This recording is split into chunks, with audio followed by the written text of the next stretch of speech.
I finally saw Obsession the other day and it was pretty good. The hype was right.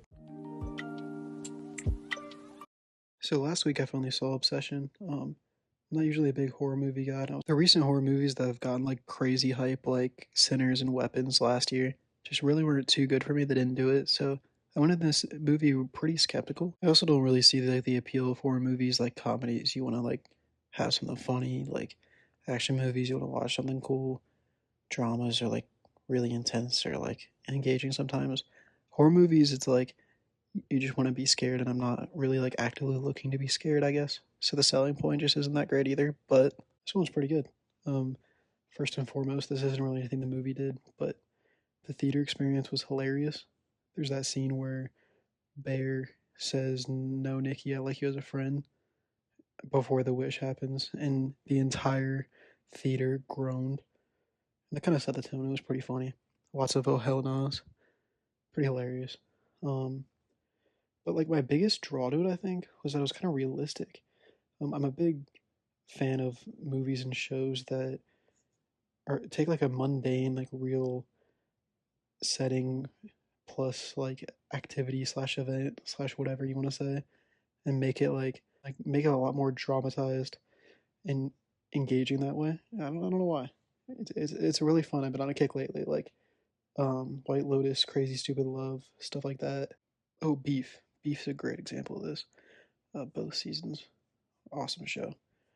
But they kind of just take this like real life premise and really give it a lot of drama, give it a lot of juice, make it really entertaining. And when this movie kind of does that too, it's a toxic relationship. I feel like a lot of people can relate to having a toxic relationship, and whether it's on either side, whether it's having someone obsess over you or just realizing it can't work, makes for a really fun watch, to be honest. Which, speaking of, a lot of people online have been taking it as like Bear being the main antagonist. I guess maybe my biggest hot take would be he's almost not an antagonist at all. Um, you really break down what he did, right? He sat in front of Nikki's house. He drove her home. He does mess up by not being able to admit his feelings, but that's not like antagonistic. That's just like human. Um, then he takes his gimmick thing and doesn't has no reason to believe it's gonna work, and he like snaps it, and he's like, whatever. And immediately he's like, what the fuck, did this thing work? Um, but like he breaks it as a joke. He has no reason to think it's gonna work or like take over her life, right? And then he goes on. They end up having like a relatively healthy relationship. She's acting a little weird, but like he doesn't have any reason to believe that like she's had her free will taken away from her. And then yeah, she does lie about her dad, but he's like, well, whatever. Yeah, people lie, right? Um, we go on a little bit, and then when it really starts to hit him is when he eats the cat, I think. And he's like, all right, something's messed up here. So then that leads to him driving home, calling the customer service hotline, and that's the first big indicator, right? That's when everyone really recognizes, hey, something's going on. But like right after that, he goes inside and he's like, all right, I'm gonna talk to her about the cat. And I'm gonna use Ian's party as like an out to like talk or like get my mind straight, basically get away from her. But he tells her that, and you hear the shower shut off, right? And she loses it like demonically. And I'm sitting there like, all right, I can't blame him at all for anything he's about to do. Um, and this is after he knows if he leaves her alone, like she's gonna lose it and like poop herself. Like she was distraught when he got back. So he's like, all right, fine, I'll take you to the party so you don't lose it. And then that awesome scene, which I think is my favorite scene in the movie, is when he like takes out the Jenga piece for the truth or dare or whatever, and he like you see the actor. His name's what's his name? It's like Michael Johnson or something, which he's been really overlooked, for kind of rightfully so for indie, but whatever. Um, he like looks down. He's like, well, shit. And slowly he's like, yo, kiss the person to your left. And everything that happens after that is awesome. Um, but yeah, the result of that is like she like hits herself, and like he's like, oh, well, I gotta get her medical attention. He tries, which one of my bigger gripes with the movie is there's no reason the hospital would deny her medical attention. Like yeah, sure, she's clearly in a state where she would need that, regardless of her free will. So a little bit of a nitpick, I guess, there. But so then, like, bam, bam, bam, event after event, he goes home. He's like, fuck, I gotta take care of her. I gotta make sure she doesn't hurt herself anymore. Then he like starts texting Sarah, and Sarah's like, if you don't come to me, I'm coming to you. And he's like, well, fuck, if you come here, you might get assaulted or something. I don't know. So he goes over and talks to Sarah. Really wholesome scene. And then Sarah gets her head bashed in.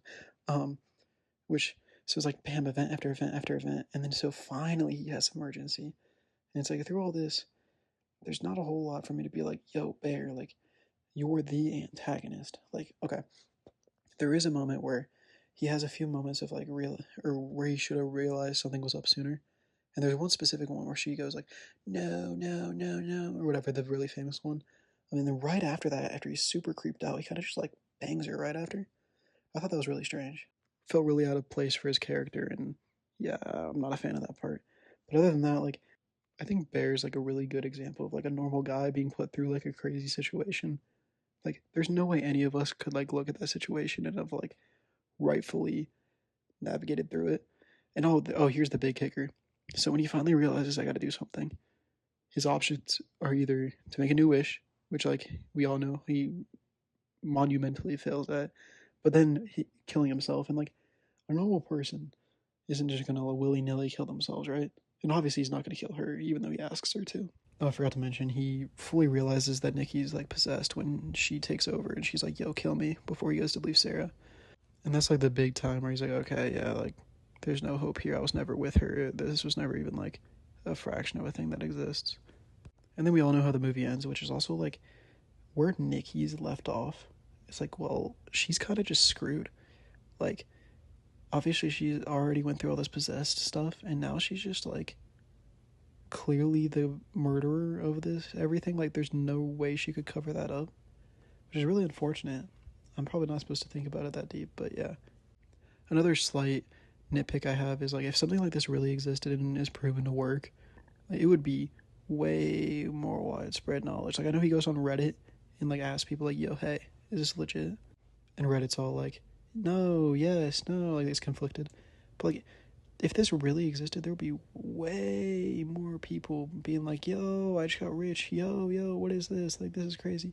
So I think this being a niche thing is kind of unbelievable to me. The world, like, it's not trying to world build, don't get me wrong, but yeah. And as for like the director, Curry Barker did an awesome job. There's a couple of scenes that stand out to me. And it's actually like the credits and the both the opening and the closing. The way like the closing credits flip into a TV is just really cool. Obviously the whole movie's well directed and shot, but he's also like hilarious. He has a YouTube channel called That's a Bad Idea. Freaking hilarious. Like some of those skits are awesome. And he also has his newest film with Aaron Paul coming out, I think next year or something. I'm pretty excited for that now. I want to see him do more stuff. This was awesome. But yeah, overall, Obsession rocked. It was creepy. Indy Navarrete, or however you say her name, is great. I was an OG with her, by the way. She was on Superman and Lois. She wasn't very good in that, but whatever. And then Michael Johnson, obviously, as I said earlier. Really underrated performance just because of Indy be getting a lot of the spotlight. But yeah, overall, probably one of my favorite horror films I've seen, even though I haven't seen too many. Give it like an 8 out of 10. It was really fun. I highly recommend.